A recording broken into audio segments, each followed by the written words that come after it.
Hello, good morning. So let's start today's session. And today's session will be something different. And this is all about why our motivation disappears when we are capable. Has not it happened to you any day? The world does not reward confusion, right? And it rewards the clarity. And yet, most capable professionals, they sit quietly wondering, why can't I move? Why does my motivation feel unstable? And let me be clear, motivation is not your problem. The problem is misalignment. And you don't lack discipline in that case. You are carrying internal conflict. And until that conflict is understood, no amount of pressure will restore your drive. And today, we are not chasing motivation. We are restoring clarity. And by this, I'm saying that you are not lazy. And lazy people don't question their lack of action. They don't analyze their hesitation. They don't feel disturbed by inconsistency. But you do. That already tells me something. And what you are experiencing is not the weakness, it is a friction. That is internal friction. Your mind says move, your emotions say wait, and your body says conserve. And when those three are not aligned, motivation collapses. And our brain, human brain, it always prioritizes safety over growth. And when uncertainty rises about career, about direction, and about our identity, the nervous system shifts into protection mode. And what happens in the protection mode? There, you don't take risks, exploration decreases, and energy is conserved. So that looks like low motivation, but it is not a character flaw. You can't think it's my character flaw. It's a biological response. And by this, you are not failing. Your system is protecting you. And you say you want motivation, but you don't. You want certainty and you want internal steadiness. You want to move without second guess yourself. Motivation is the surface problem, and clarity, that is the foundation, this internal. And without clarity, the motivation, it flickers. With clarity, motivation stabilizes. If I say about the psychological truth of this, human, they are not driven by pressure. They are driven by meaning. Everything, if you are driven by something, then you must have been thinking, what is the meaning you have given to it? And you can discipline yourself for a short period. You can force action. You can override the hesitation. But without meaning, effort becomes very heavy. And self-determination, research in psychology shows something very powerful. People sustain motivation when three things are present. Number one, that is autonomy. I am choosing this. And number two is competence. I am capable of this. And number three, purpose. Why I am doing this? What emotion is behind this? So autonomy, competence, and purpose. And if you remove purpose, the discipline, whatever you maintain, that feels like a punishment. And you feel like putting a lot of effort in everything. You will not feel like effortless. And when you remove autonomy, and efforts feel like control, you are not putting effort, rather you are being controlled by something. You will feel like that if you don't have autonomy. And if you remove the competence, your action feels threatening. You always afraid of taking actions. So this is why you can be strong, intelligent, experienced, and still feel unmotivated. Because the system is asking one question: why does this matter to me now? You cannot pressure into meaning, right? So you cannot shame yourself into alignment. Like, meaning is not created through force. If you'll be put pressure, if you will apply force on yourself, then that meaning will not be created. Rather, the meaning is rediscovered through honesty. And the moment purpose reconnects, your energy stabilizes. And it is not because you are becoming stronger, but it is because resistance dissolved. Resistance inside, I'm talking about.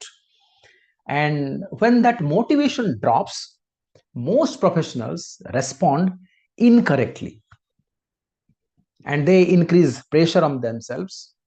They consume more information from different sources, and they compare themselves to others, the successful personalities, and they compare with relatives, they compare with their colleagues, everybody, and they shame themselves quietly by that comparing.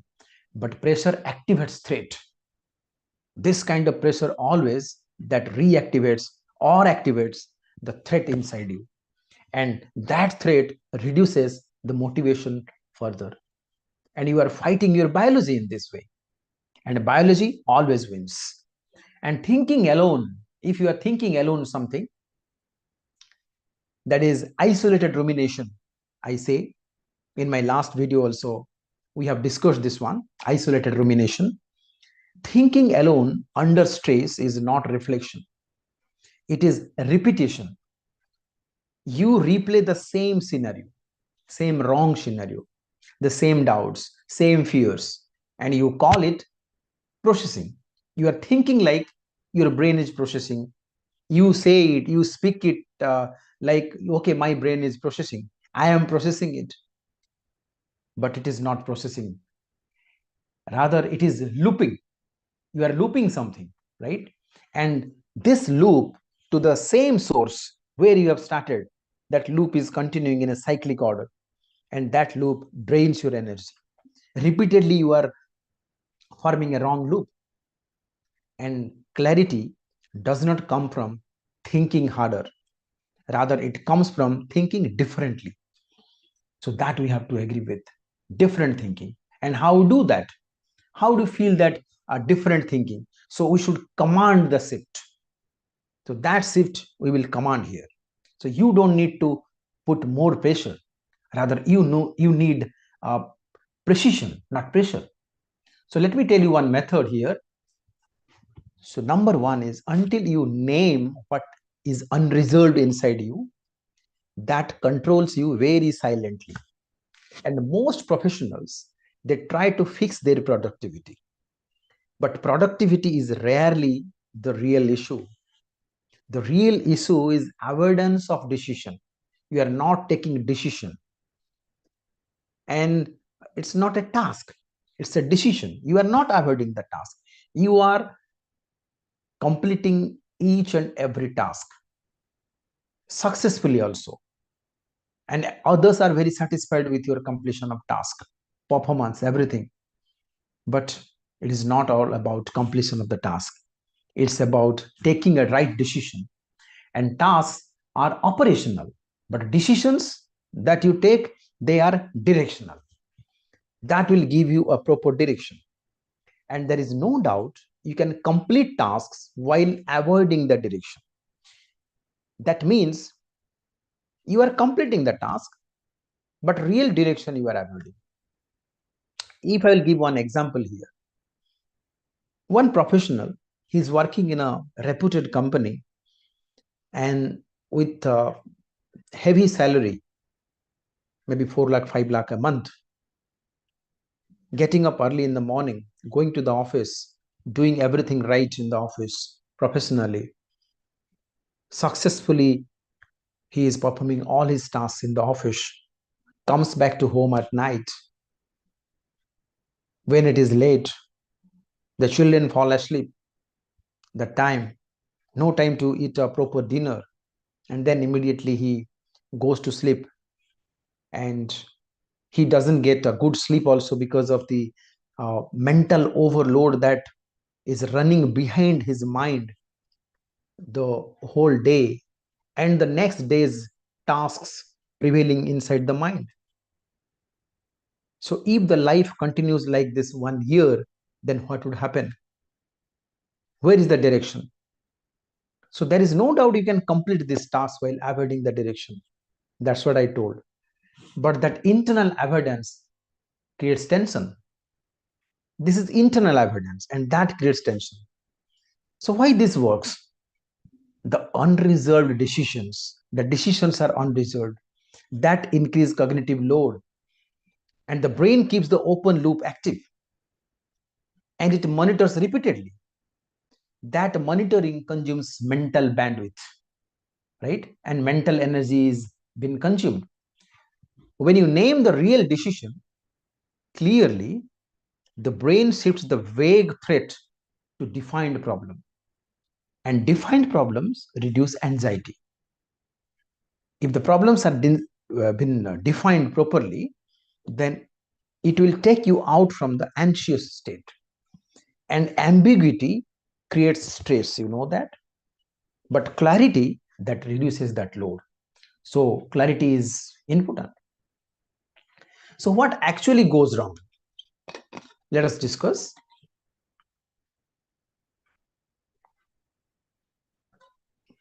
What should I do today? They should be asking, what am I postponing deciding? Right? So in the two sentences you see, somebody is asking, what should I do today? That means there is no direction, no thought is involving there. But in the second sentence, what am I postponing deciding? Which decision I am postponing? So there is a specific word, postponing decision, right? So your brain will think in a specific direction. What postponement the brain is doing? So there is always a decision beneath the hesitation, right? So whether you will stay or whether you will leave, take decision to stay, take decision to leave. Whether you will continue or pivot, whether you speak or stay silent, there is a decision you have to take. A decision you have to take to commit or to withdraw. So always a decision is present because you are in hesitation. I will stay or I will leave. I will continue or I will pivot. I will speak or I will stay silent. I will commit or withdraw. You see, hesitation is there, but you have to take the decision. Let me give one example here. Someone says, I just can't focus. I just can't focus. But when you are in pressure, the truth is, how do you say normally? The people say, I'm unsure whether I want to continue in this role, right? I'm unsure whether I want to continue in this role.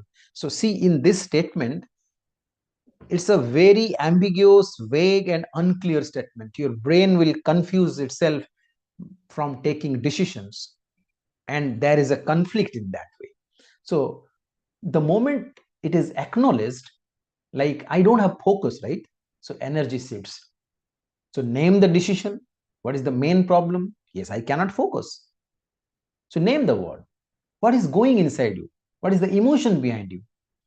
So and half the resistance will dissolve that time if you name the decision, right? Now, number two, how to fill that gap, how to go to that decision phase. Stop overriding your emotion. You cannot dominate your nervous system, right? Because it's biological. Rather, you must regulate it.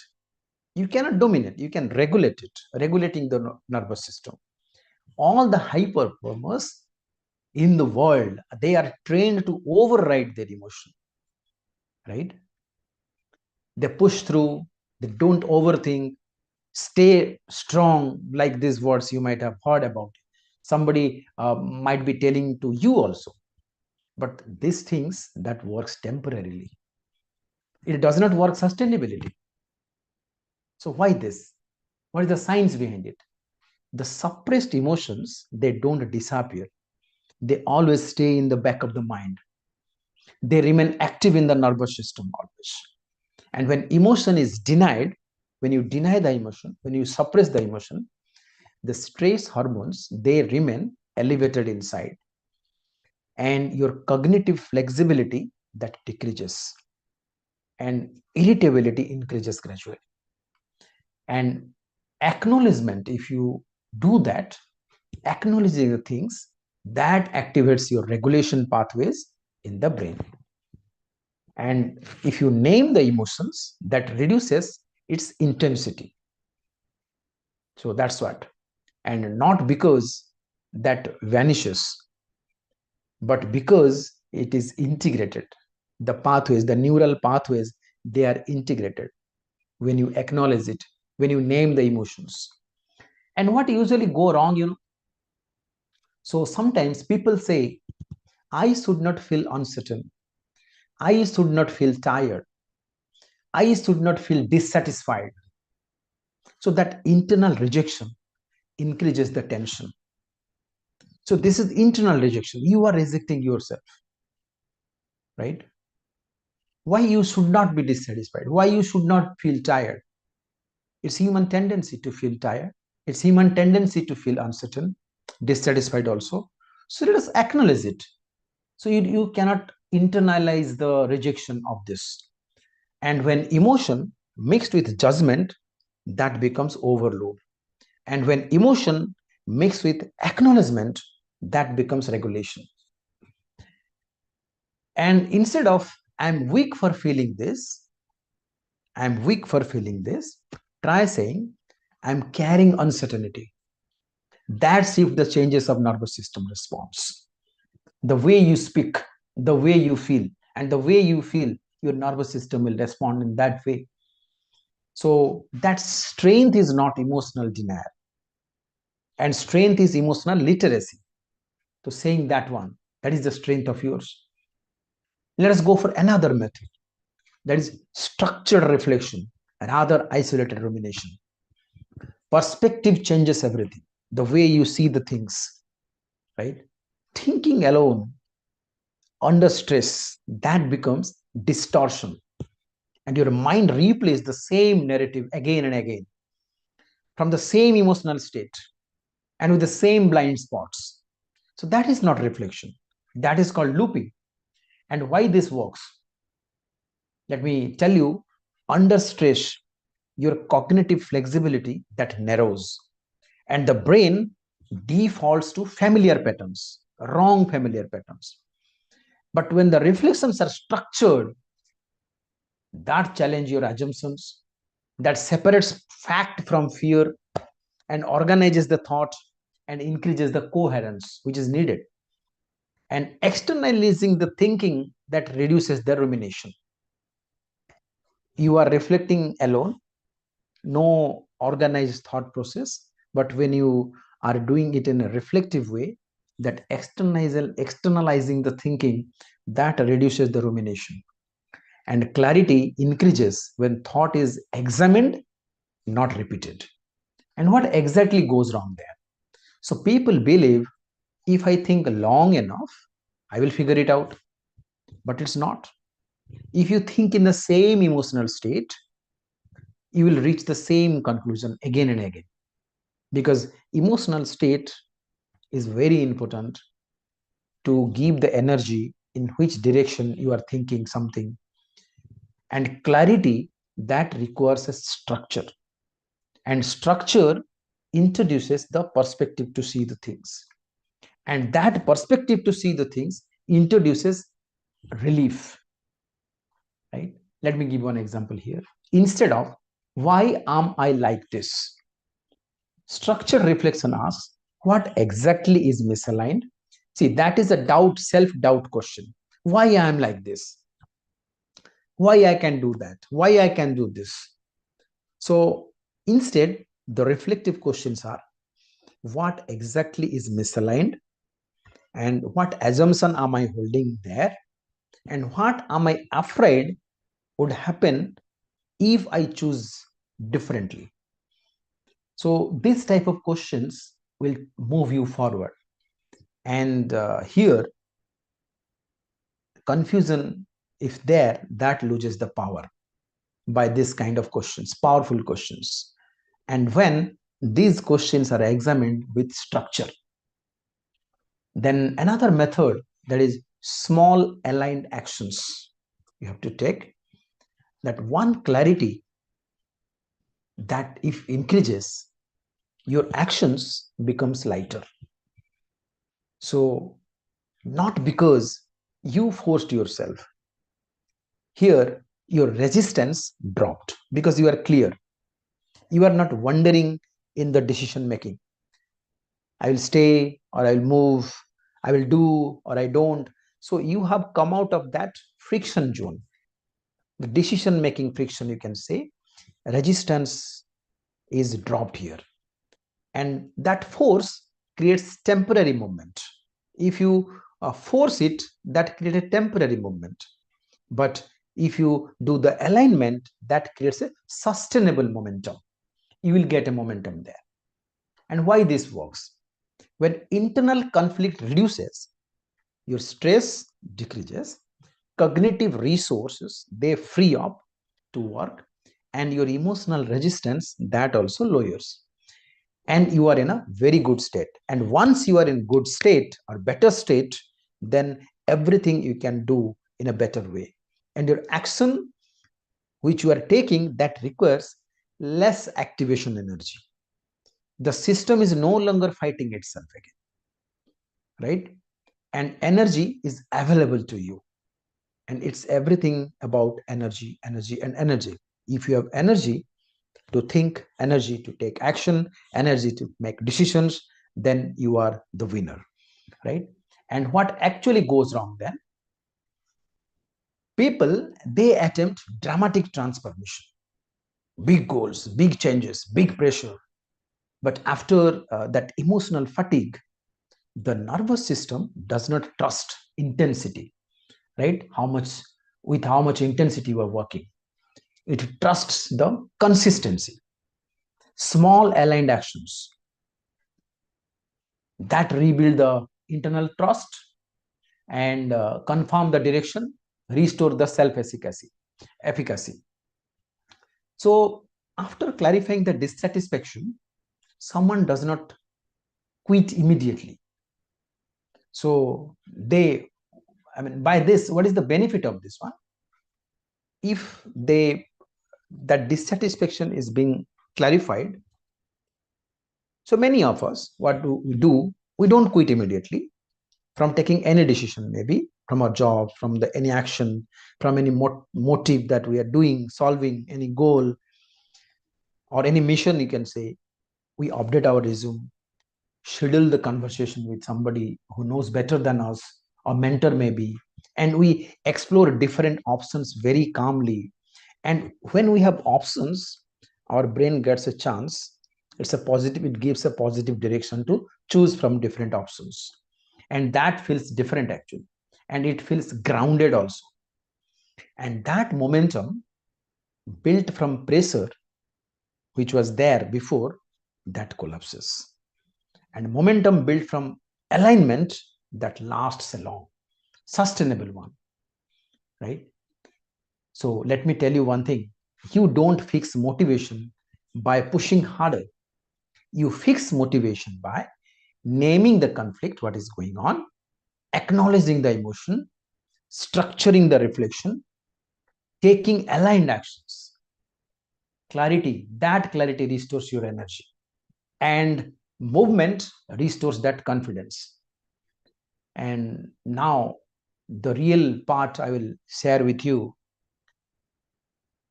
What you do, stop trying to fix motivation, fix the misalignment where the things are misaligned. The sequence is very simple, I'm telling. Number one, you do the alignment. Number two, clarity. Number three, you will get the energy. And number four, you can act. So alignment, clarity, energy, and action. ACEC, you can say. Alignment, clarity, energy, and action. It's not about pressure. It's not about shame. It's not about forcing. And it's not about burnout. So motivation is not something you wait for. It is something that emerges when internal conflict reduces. Motivation comes out. You don't need to become stronger for that. You need to become clearer. And clarity is not accidental, it is intentional.